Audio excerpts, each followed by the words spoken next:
Didn't even look ashamed. I gave it to your sister, he said, holding my envelope of cash like it wasn't my future in his hands.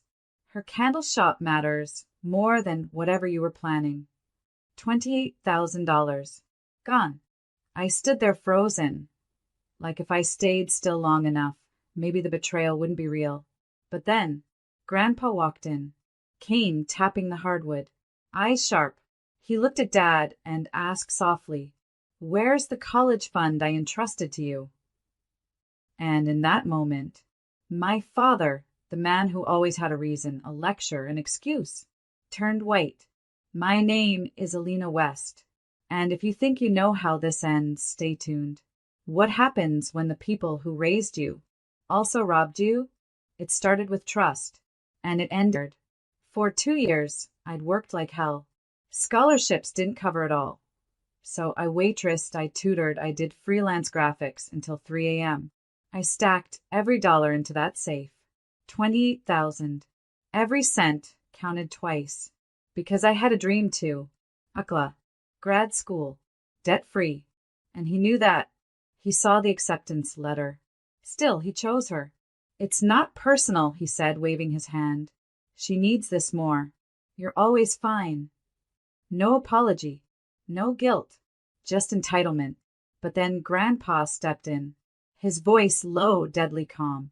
That was her money, Frank. And some of it was mine. Remember the check I gave you to hold, just in case? Dad's throat clicked when he swallowed. That's when I realized. He didn't just steal from me. He'd stolen from him, too. And suddenly I wasn't alone. I didn't yell. Didn't demand it back. I just sat down. Smiled. Because the chaos? It had only just begun. Dad stammered. The college fund, I used part of it to help get her started, just a loan. Grandpa didn't blink, didn't flinch. Frank, that wasn't yours to loan. Silence. The kind of silence that only lives between a father and son, when one has just exposed the other. My mother walked in next, holding laundry like a shield. She sensed the tension, looked between us. What's going on? Grandpa turned toward her slowly. Did you know he opened Alina's safe? Took her savings? Used the fund I gave him to float a candle business. Her lips parted, but she didn't deny it, which meant she knew. All those times she said, "Don't make a scene, just let her have her moment." She wasn't keeping peace. She was keeping secrets. I stood up, still calm. This isn't just about a candle shop. This is about every time you told me I was selfish for wanting a life that wasn't dependent on handouts. Every time I got told to wait, to understand, to sacrifice. My sister wasn't home. She was probably at her new studio, filled with jars I unintentionally funded. Probably telling her friends, "Dad believes in me." He believed in her. He believed so much. He gambled with 2 generations of trust. And now, Grandpa sat on the couch, pulled out his old leather notebook. He flipped pages until he found the one marked, College Alina. He pointed to the figure, $15,000. That's what I gave you, in good faith, for her. Dad rubbed his face. I thought I'd put it back before she noticed. Before I noticed, as if I was just supposed to keep working, keep saving, never realizing the foundation had already been pulled from under me. I didn't scream. I didn't cry. I just pulled out my phone, opened the camera, and snapped a picture of the notebook page with Grandpa's handwriting. Proof, because I knew this story was about to spiral, and when it did, I wasn't going to be the one caught lying. By morning, the house was whispering. My mom cooked like nothing had happened, eggs sizzling, radio humming, but her eyes didn't meet mine. Dad had already left, or maybe he was hiding, and Grandpa, he sat in the sunroom, sipping black coffee, flipping through old ledgers like they were evidence files. I joined him, silent at first. Then he said, "I trusted your father with something sacred. He turned it into a favor." I didn't say anything. I didn't have to. He looked over and added, And you never asked me for a cent. That stung more than anything, because I had my pride. I didn't want to be another hand outstretched in the family. Didn't want to be like her, my sister, the golden one, the dreamer, the girl who always failed upwards. While I rationed gas money to get to work, she got fresh paint, artisanal wax, and branded packaging, all paid for with stolen hope. You think I should confront her? I asked. Grandpa shook his head. No, let her find out the way your father did, when the ground starts cracking under her feet. I frowned. I don't want revenge. He smiled, slow and sad. You don't need revenge, Alina. You just need truth, and maybe a little exposure. That word, exposure, stuck. I opened my laptop, started digging through the transaction history. The safe was mine, but the envelope inside, labeled in my handwriting. Photographed, thank God, months ago. Time-stamped. Tagged. I still had the email receipts, too, from every gig, every freelance job.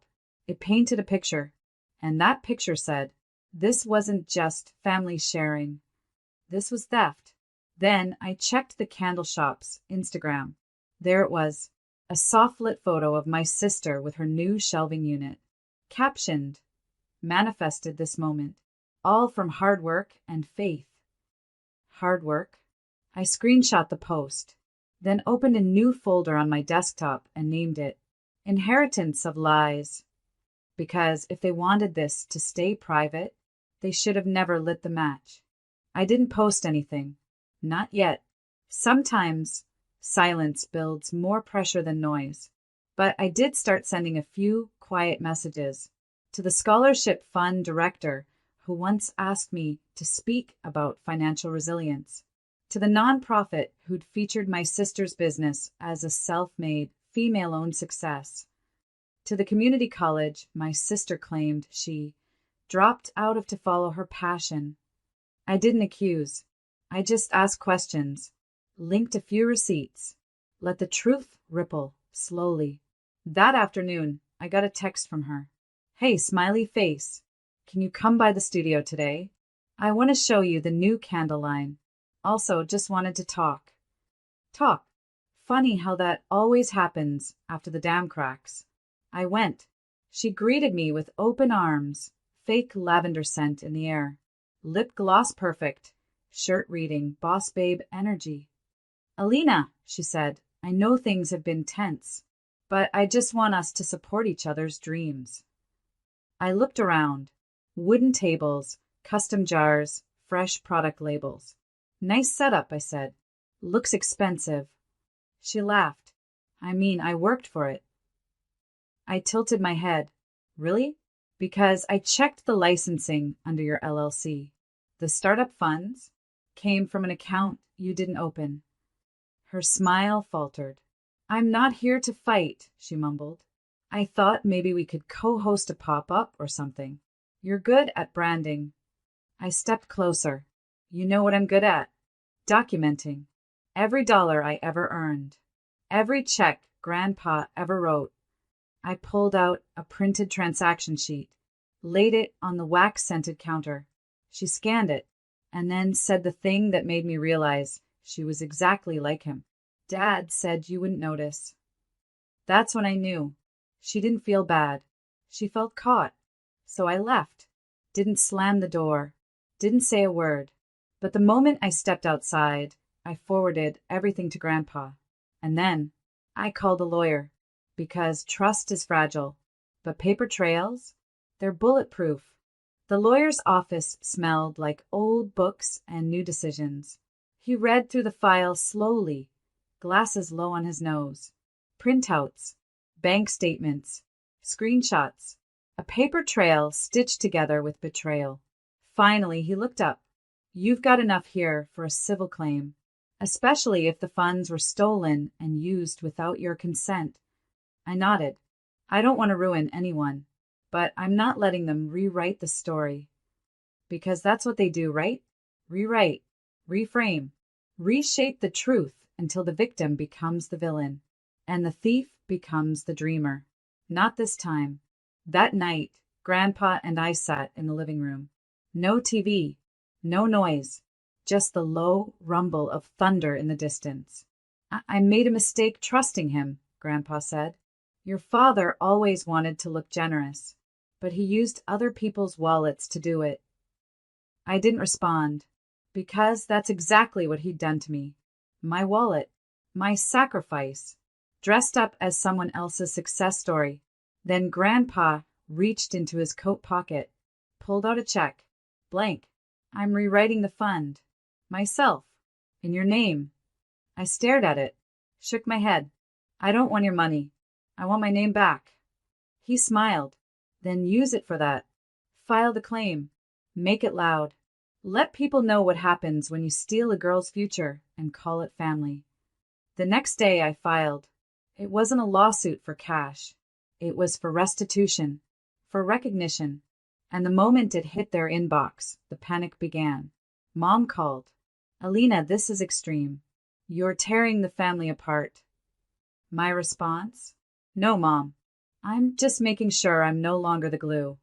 My sister posted a deep quote on her Candle Brands page. Some people build, others burn. Funny, coming from someone who lit the match with my tuition money. But I didn't reply. Instead, I drafted a single email to the same nonprofit that gave her the spotlight months ago. Attached? Receipts. By morning, the nonprofit had responded. Thank you for bringing this to our attention. We had no idea the funding source was misrepresented. We're pausing all collaborations until further notice. I stared at the email for a while, not with joy, not with revenge, with relief, because it meant I wasn't crazy. It meant the world was finally seeing what I'd been whispering into pillows for years. I took a screenshot, saved it to the same folder. Inheritance of lies. Later that afternoon, I passed by the candle shop, not to gloat, just to feel the energy shift. The windows were still lined with her jars, but the closed today sign hung like a question mark. The lights were dim, and on the front step, a cardboard box of returned supplies, labels still fresh. Inside, I could see a few of the branded self-made candles she'd flaunted online. The sticker on one jar had started to peel. It felt symbolic. I didn't knock. I didn't need to. 2 blocks away, I sat at a coffee shop. Grandpa met me there. Ordered black. I ordered iced, extra sweet. I heard she's losing suppliers, he said, reading my face. I nodded. She overpromised. Turns out you can't build a business on borrowed lies. He looked at me carefully. You okay? I sipped slow. I thought I'd feel satisfied, but I don't. Why? Because I wasn't trying to win. I was just trying to be seen, to matter. Grandpa tapped his cane once. You always did. You just finally stopped asking them for permission. I looked out the window. 2 girls around my age were laughing, notebooks open, probably planning futures they thought were still theirs. For a second, I wished I still had that kind of innocence. But then I remembered. I didn't lose innocence. I traded it for clarity. And now, I had no debt, no delusion, and no one left who could twist my story without meeting my receipts first. The letter came in a cream envelope. No return address, just my name, written in handwriting I knew by heart. My father's. I opened it slowly. Alina, you've made your point, but if this goes public, it'll ruin your sister. It'll humiliate the family. I was wrong, but this is cruelty. Please be better than me. Dad. I folded it once, then again, then tucked it in the folder with everything else, not to save it, but to remind myself what guilt sounds like when it wants control. They always ask for mercy, after they spend years taking your silence for granted. I didn't respond. Instead, I got an email the next day from a university donor board. One of Grandpa's old friends had heard what happened. He forwarded my application story, the full version. With my permission, they posted it to their alumni site. She worked 3 jobs, saved $28,000. Her family took it, but she still showed up, receipts in hand, spine unshaken. It went viral within the academic network. And then the real message came. From the dean at UCLA. Alina, we'd like to offer you a merit-based scholarship. Full tuition. Your story reached us, and it deserves an ending that reflects your strength. I stared at the email for 5 minutes before I cried, because all this time I thought justice looked like revenge. But sometimes justice is just being seen, loudly, publicly, and without apology. I called Grandpa. I got it, I said, voice cracking. He didn't ask what. He just replied, told you the truth, always shows up. Might be late, but it always knocks. That night, my sister posted a new reel. No candles, no studio, just her on a walk, lips tight, voice soft. Sometimes people try to tear down your dream because they can't build one of their own. I didn't reply. I didn't need to, because I wasn't fighting anymore. I was packing. UCLA was waiting. The last thing I packed was the photo. Me at 14, braces and all, standing between mom and dad, holding my first honor roll certificate, back when I thought love was earned through achievement, back when their approval felt like air. I tucked it inside a book and zipped the suitcase shut. Grandpa drove me to the airport. Neither of us spoke much until we pulled up to the terminal and he turned the engine off. You sure you're okay? He asked. I nodded. I'm not leaving with hate, just history. He smiled. You were never supposed to stay small, just to keep them comfortable. I hugged him tight and whispered, thanks for seeing me when they didn't. Inside the terminal, my phone buzzed. A new message from Dad. We'll always be your family. Just remember who loved you first. I read it once, deleted it, because love without respect isn't love. It's leverage, and I had finally unhooked myself from it. As the plane took off, I looked down at the city. The broken promises, the quiet theft, the safe I'd never open again. I didn't feel regret. I didn't feel rage, just a strange kind of peace, like I had buried something that was never mine to carry in the first place. At UCLA, I walked onto campus alone, but not empty. In my bag was the scholarship letter, my own reset diamond ring, the one Grandpa gave me as a joke, and a single candle from her shop, not to keep, to remind me, even wax melts under heat. But some women, we sharpen. So no, I didn't get